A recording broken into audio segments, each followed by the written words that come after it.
ETF index mutual funds నేర్చుకుని stock మార్కెట్లో రాణించాలనుకుంటున్నారా? వెంటనే ఈ నెంబర్కి కాల్ చేయండి. నమస్తే రమ్ గారు. నమస్తే జయ. అసలు గ్రహణం, సూర్యగ్రహణం కానీ చంద్రగ్రహణం కానీ మీరు ఫాలో అవుతారా? ఏం చేస్తారు? గ్రహణాన్ని బట్ట అంటే మనకి దాని తీవ్రత ఉన్న దాన్ని బట్టి చేస్తారా? ఏం చేస్తారు? చిన్నప్పుడు అంటే గ్రహణం అంటే చూడాలని గ్రహణం చూడాలి అని చెప్పి చూసేవాళ్ళం. మా పుట్టింట్లో పెద్దగా గ్రహణాల పట్టింపులు అవి లేవు. పట్టు స్నానం, విడుపు స్నానం అని చేయించేవాళ్ళు. గ్రహణం పట్టగానే స్నానం చేసేవాళ్ళం. స్నానాలు చేయటం అందరం. గ్రహణం విడిచిన తర్వాత విడుపు స్నానం చేసేవాళ్ళు.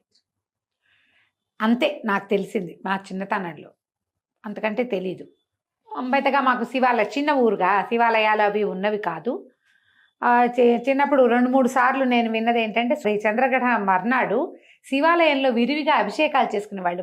మా కాన్వెంట్కి పక్కనే శివాలయం ఉంది గూడూరులో.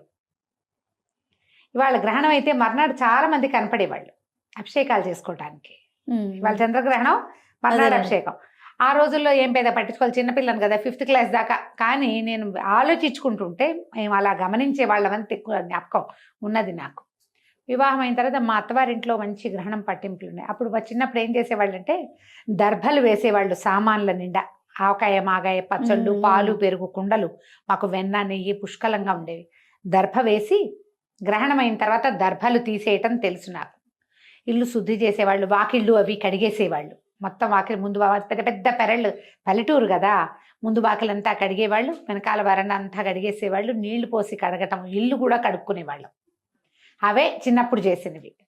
హైదరాబాద్ వచ్చి వివాహం అయిన తర్వాత నాకు తెలిసింది వీళ్ళు ఇంకా గట్టిగా పాటిస్తారు.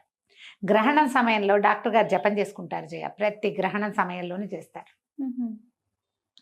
గ్రహణ కాలంలో జపం చేసుకోవాలి. అప్పుడు ద్విగుణీకృతం ఎక్కువ అవుతుందట. 1000 రెట్లో ఇంకా ఎక్కువ రెట్లో అయిపోతుంది ఆ జపం. సూర్యగ్రహణమైనా చంద్రగ్రహణమైనా కూడా పగలైనా రాత్రైనా గ్రహణ సమయంలో ఈ జపం చేసుకోవాలని ఎవరికైతే మంత్రోపదేశం ఉంటుందో వాళ్ళు జపం చేస్తే మంచిదని నేను తెలుసుకున్నాను. అయితే నాకు అష్టాక్షరి ఉపదేశం ఉంది. కాసేపు జప చేసుకుంటాను నేను. ఓకే. అప్పటి నుంచి నేను తెలుసుకున్నాను అనమాట. అంతకుముందు మామూలుగా మనకేంటి, ఈ గ్రహణం రాగానే దర్భలు తీసుకెళ్ళి మేడ మీద వేసేయటము, తర్వాత ఈ పచ్చళ్ళ సీసాలలో వాటిలలో వేసుకోవటము, తర్వాత ఇల్లు ఒకసారి తడిబట్టి పెట్టి తుడిచేసుకోవటం. ఇవి ఇల్లు కడుక్కునే ఇల్లు కావు. అపార్ట్మెంట్లలో ఇల్లు కడగటాలు అవి కష్టమే. తుడుచుకోవటమే. పట్టు స్నానం, విడుపు స్నానం అప్పుడు ఉంది, ఇప్పుడు కూడా ఉంది. గ్రహణం పట్టగానే చిన్నపిల్లలైతే ఈ పట్టు స్నానం చేయలేకపోయినా, కడుపుతో ఉన్నవాళ్ళు, వృద్ధులు, ఆడవాళ్ళు రాత్రిపూట స్నానాలు అవి కొంచెం కష్టం అవుతాయి. తల అరదు, ఒళ్ళ బాధలు పడతారు కదా. అందుకని విడుపు స్నానం ఒకటే అయినా చేసుకునేవాళ్ళం. మేము ఇప్పటికీ కూడా అదే విధానం పాటిస్తాము. గ్రహణం పట్టగానే ఇది ఇప్పుడు పాక్షికాలు ఎక్కడో కనపడతాయి, మనకి కనపడని వాటి ప్రభావం మన గ్రహాల మీద ఉంటుందని పెద్దవాళ్ళు చాలామంది ఇప్పుడు చెప్తారు. ఇది వరకు వినలేదమ్మా. ఇప్పుడు బాగా మనకి సోషల్ మీడియా పెరిగాక చెప్తున్నారు జ్యోతిష పండితులు. వాళ్ళు చెప్పింది వినాలి కదా, మరి మనకు తెలియదు కాబట్టి. పాక్షికం వాటి ప్రభావం మన మీద ఉండదు, ప్రత్యక్షంగా ఉండదు. కానీ మనకి ఇక్కడ గ్రహణం కనపడేది కనుక ఉంటే ఎవరైనా సరే దీనికి కుల విచక్షణ అలాంటిది ఏం లేదు. వాళ్ళే చేయాలి, వీళ్ళు చేయకూడదు, వీళ్ళకి అక్కర్లేదు, ఏముండదమ్మా. అలా ఉండదు. మనం ఎవరమైనా అవే సూర్యచంద్రుల కింద ఉంటాం మనం, అంతేగా. అవే గ్రహాల ఆధిపత్యంలోనే మన కథలు నడుస్తాయి. ఎందుకంటే గ్రహాల ఆధిపత్యాల వల్లే మనకి సముద్రానికి ఆటుపోట్లు వస్తాయి. పౌర్ణములు, అమావాస్యలు అంటే మనకే వస్తాయా? పాటించే వాళ్ళకైనా, మిగిలిన వాళ్ళకి పౌర్ణమి అమావాస్య కాదా? అవును కదా, అందరికీ సమానమేగా. గ్రహణము అనగానే మనకు ఒక విధానం ఉంది మన దేశంలో. పట్టేటప్పుడు స్నానం, విడుపు స్నానం. పోనీ పట్టు స్నానం చేయకపోతే గ్రహణం విడిచిన తర్వాత అది అర్ధరాత్రి గనక అయితే తెల్లవారాక తల స్నానం చెయ్యండి. ప్రథమ కర్తవ్యం అదే. ఇందులో ఇప్పుడు నేనైతే చెప్పలేను, కానీ పెద్దవాళ్ళందరూ చెప్తారు కదా, ఈ 4 రాసుల మీదకి వచ్చింది, ఈ 5 రాసుల మీద, ఈ 2 రాసుల మీద.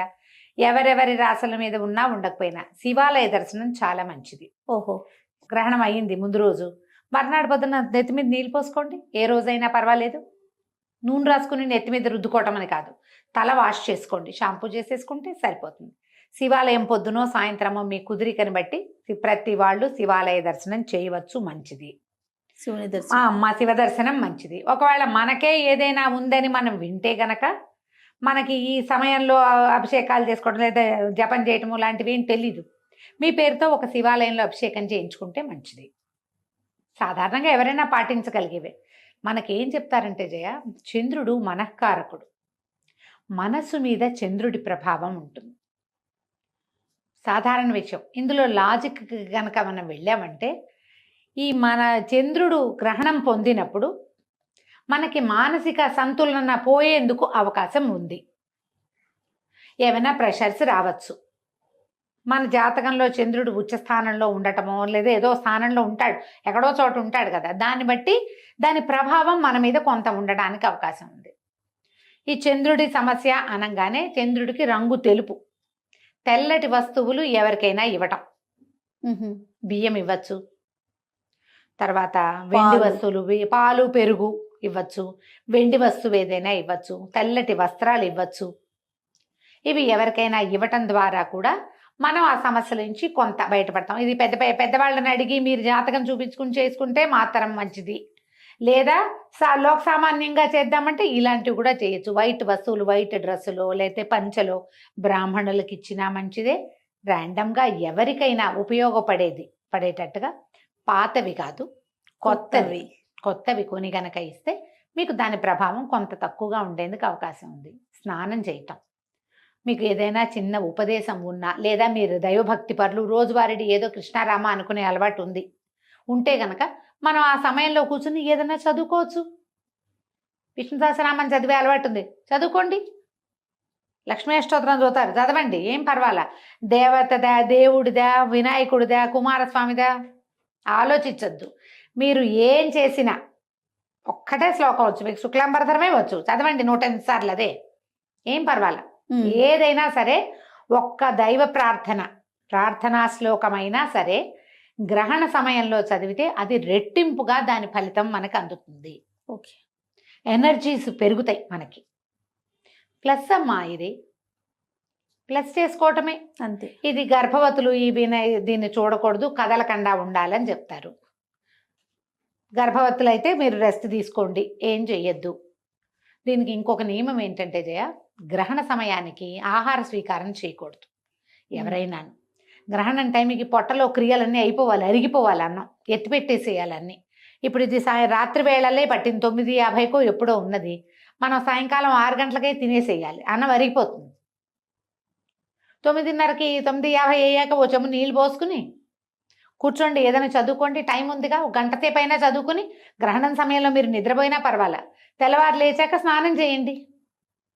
1:30 దాకా పట్టి ఉంది గ్రహణము, అంత మటుకు మెలకుగా ఉండి జపం చేసుకోగలిగే అలవాటు ఉన్న వాళ్ళు వాళ్ళ దారిని వాళ్ళకి మనం చెప్పక్కర్లేదు. మామూలు వాళ్ళకి ఏదైనా చెప్పాలంటే ఇలా చేసుకోవచ్చు. మీరు ఏదైనా చదువుకోండి. కొన్ని రాసులకు బాగుండటం, కొన్ని రాసులకి బాగోకపోవటం, ఇలా ప్రతి గ్రహణానికి వింటూ ఉంటాం కదా రమ్మగారు. అవును. అంటే దీని వెనకాల ఏమన్నా ఉందంటారా? ఏమి కాదు జయ, అది ఇప్పుడు ఈ గ్రహణం పట్టిన సమయంలో ఏ రాశి ఎక్కడెక్కడ ఉన్నది దాన్ని బట్టి ఆయా రాసులకి ఇప్పుడు ఆ గ్రహదేవతలు ఎక్కడున్నారో దాన్ని బట్టి కదా. అప్పుడు ఈ గ్రహాలకి మంచిది కాదు, వీళ్ళు కొంచెం జాగ్రత్త పడాలంటే ఏం చేస్తాం, గ్రహణాన్ని ఆపలేం కదా, చూడకుండా ఉంటే పోదు. అది బయట కాస్మిక్ దీంట్లో జరిగేది, వినీలాకాశంలో జరిగేదాని ఎఫెక్ట్ దాని కింద ఉన్నాం మనకు తప్పదు. మనం ఒకవేళ తెలుసుకుంటే ఇవి చేసుకోండి అని ఏమైనా చెప్పినప్పుడు వాటిని పరిహారాలు పాటిస్తే సమస్య కొంత మటుకు సద్దుమణుగుతుంది. అన్నిటికంటే అత్యంత సులువైనది దేవాలయ దర్శనం. మర్నాడు చక్కగా శివాభిషేకం చేసుకోండి. ఇది ఆదివారం నాటి రాత్రి వచ్చింది, సోమవారం శివుడికి విశేషం కదా. అవునండి. చక్కగా అభిషేకం చేసుకోండి, దానం చెయ్యండి, ఎక్కడైనా బియ్యం దానం చేసేయండి, బియ్యం ఇవ్వండి మీ చేతితోటే. మీరు ఇవ్వండి. పాత రోజుల్లో ఏం చేసేవాళ్ళు జయ, అడుక్కునే వాళ్ళు, భిక్షకులు వచ్చేవాళ్ళు, ఇట్లా దోసిడితో బియ్యం తీసి పెట్టేవాళ్ళం. ఇప్పుడు ఆ అవకాశం లేదు. చక్కగా ఒక కవర్ ప్యాక్ చేయండి, ఒక 4-5 కవర్లు ఎవరికైనా చేతిలో పెట్టండి, అన్నం వండుకుంటారు కదా. మీ కర్మ పరిపక్వం అయిపోతుంది, వాళ్ళు తినేస్తారు, వాళ్ళకి అరిగిపోతుంది. మీ దాన ప్రక్రియ ఉపయోగపడుతుంది తప్పకుండా. పెద్దవి చేయలేకపోతాం, ఇదేనా చేయొచ్చు. పంచదార కూడా ఇవ్వచ్చమ్మా, పంచదార కూడా పనికొస్తుంది, అది కూడా ఇవ్వచ్చు. బియ్యం దానం చేస్తే అసలు చంద్రుడికి దానం చేసేదే బియ్యం. బియ్యం. తెల్లటి వస్త్రాలు, ముత్యము, వెండి ఇవన్నీ కూడా దానానికి పనికొస్తాయి. తెల్లటి వస్తువులు ఏవైనా అలంకరణ వస్తువులు కూడా ఇవ్వచ్చు. ఇవన్నీ పాక్షికంగా అయినా కూడా పనిచేస్తాయి. ఇలాంటిది ఏదైనా చేసుకోవచ్చు. మీరు ఏదైనా చదువుకోదలుచుకున్న వాళ్ళు చదువుకోవచ్చు. భయపడాల్సిన పనే ఉందమ్మా. మనం భయపెడితే ఏమాగుతుంది? మనకు భయం మిగులుతుంది. అంతే. అనవసరమైన ప్రెషరు, టెన్షను కదా. అవును. ఒకవేళ భయాలు, టెన్షన్లు, ప్రెషర్లు మీకుంటే ఓ పురోహితుడిని ఆశ్రయించి ఆయన ఏం చెప్తే అది చేసుకోండి.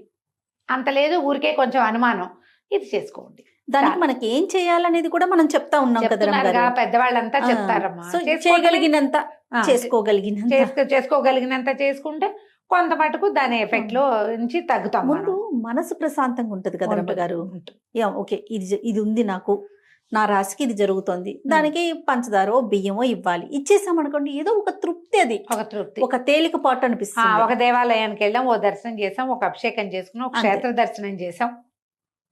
ఇలాంటిది ఏదైనా చేస్తే ఈ ఎఫెక్ట్ లో నుంచి కొంత తగ్గటంతో పాటు ఈ చేసిన తాలూకు ఫలితమేమో మనకి ప్లస్ అవుతుంది. పాజిటివ్ ఎనర్జీ కదా, దాన్ని సొంతం చేసుకోండి. అంతకంటే పెద్ద హైరాన్ పడక్కర్లేదేమో అని అనుకుంటున్నాను.